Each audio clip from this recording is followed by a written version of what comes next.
Selamat pagi teman-teman kelas 10 MIPA 1 dan kelas 10 MIPA 2. Selamat datang di SMA Stella Duce 2 Yogyakarta, khususnya dalam pembelajaran kimia hari ini. Perkenalkan, nama saya Markus Rustanta.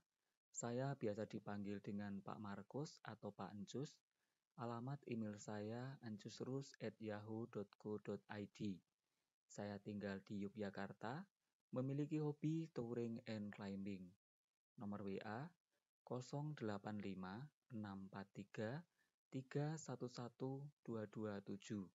Media sosial Instagram dan Facebook Encus Rustanta.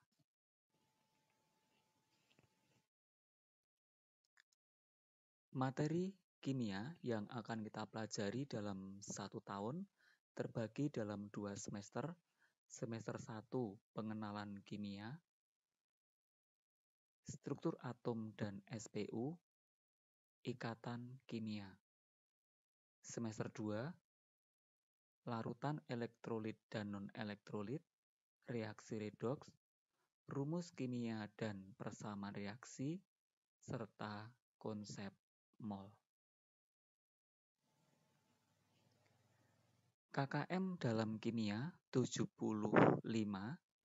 Penilaian meliputi tugas individual, tugas kelompok, portofolio, sikap, keterampilan, ulangan harian, PTS, PAS, dan PAT.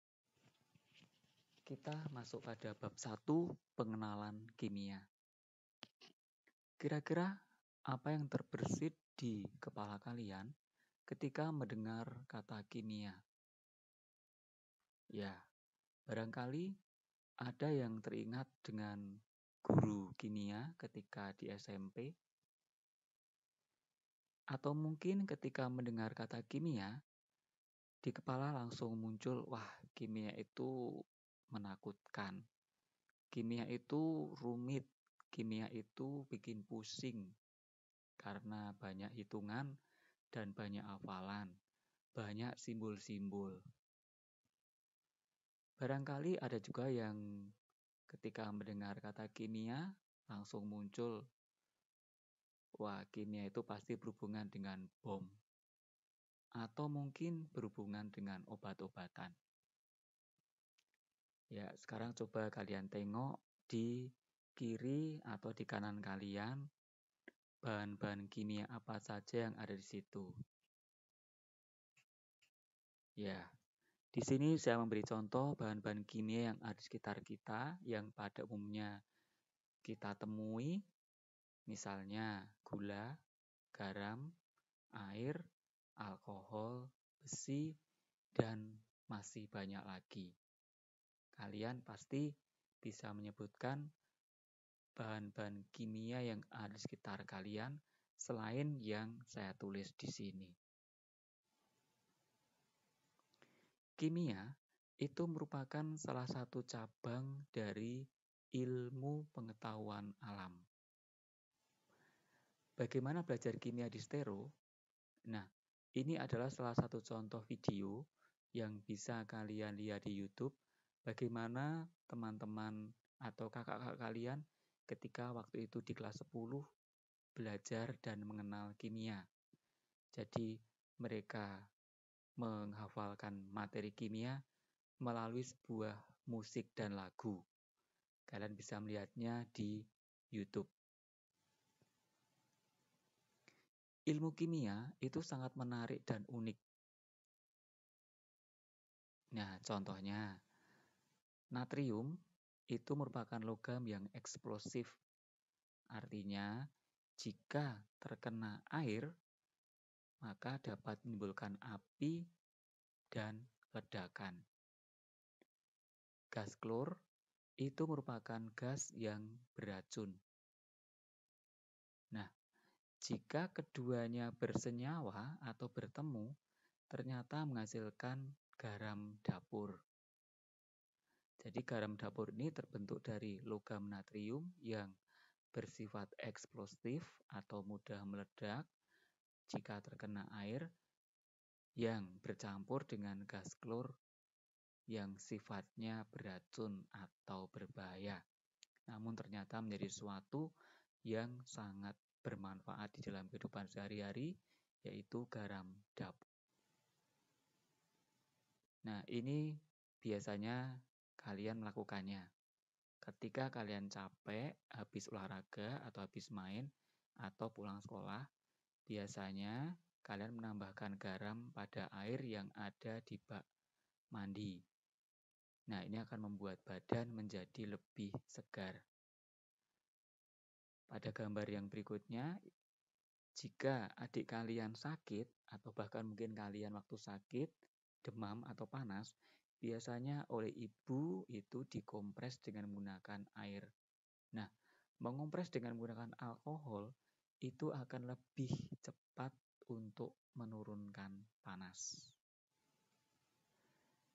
Tempe mentah itu terbukti dapat menurunkan atau bahkan menormalkan kadar gula darah bagi penderita diabetes. Nah, tentu ini melalui penelitian-penelitian. Gambar berikutnya, rinso atau deterjen yang bercampur dengan Baiklin itu akan menghasilkan gas yang berbahaya. Gas tersebut adalah gas klor. Maka bagi kalian yang mencuci menggunakan pemutih dianjurkan supaya dilakukan di ruangan terbuka. Apa maksudnya? Supaya gas yang dihasilkan itu cepat bergabung dengan udara bebas, sehingga kalian terhindar dari bahaya gas klor. Nah, apabila ada orang di sekitar kita terkena racun, maka tindakan kita atau kalian sebagai pelajar yang sudah mempelajari kimia dapat memberikan tindakan yang pertama, bisa dengan memberikan putih telur, bisa dengan menggunakan air susu, atau bisa juga dengan menggunakan air kelapa muda. Jadi ketiganya ini dapat digunakan sebagai Nah, contoh yang lain adalah penerapan reaksi asam dan basa. Di SMP, kalian sudah mempelajari apa yang dimaksud dengan asam dan basa. Asam itu jika rasanya masam, basa itu jika rasanya pahit.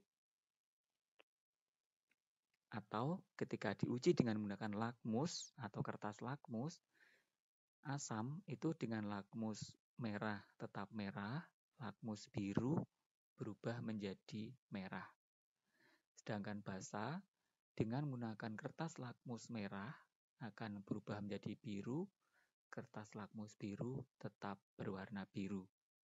Nah, jika kalian terkena iritasi pembersih porselin, di mana pembersih porselin itu sifatnya basah, maka kalian bisa menyembuhkannya dengan merendam tangan di soda kue atau merendam tangan dengan soda kue. Ini akan mempercepat proses penyembuhan iritasi yang terkena pembersih porselin. Jika kalian terkena sengat tawon, nah racun dari tawon tersebut sifatnya basah, maka kalian akan mudah menyembuhkan sengatan tawon tersebut dengan diolesi cuka. Cuka pasti selalu tersedia di dapur. Nah, apabila tersengatnya itu lebah, ketika kalian misalnya main di kebun, tersengat lebah, nah berbeda. Kalau sengat lebah itu sifatnya asam, sehingga untuk menyembuhkannya harus digunakan yang bersifat basah, yaitu sabun. Nah, peranan kimia dalam kehidupan sehari-hari atau kaitan kimia dengan ilmu pengetahuan lain itu banyak. Misalnya nih, kaitan ilmu kimia dengan nuklir, kaitan ilmu kimia dengan geologi, kaitan ilmu kimia dengan teknik industri, kaitan ilmu kimia dengan pertanian, kaitan ilmu kimia dengan fisika, kaitan ilmu kimia dengan biologi, kaitan ilmu kimia dengan farmasi, kaitan ilmu kimia dengan kedokteran. Jadi ternyata ilmu kimia itu peranannya ada di berbagai ilmu yang lain. Nah, kalian tentu bisa menyebutkan peran kimia dalam nuklir misalnya, dalam geologi misalnya, dan seterusnya.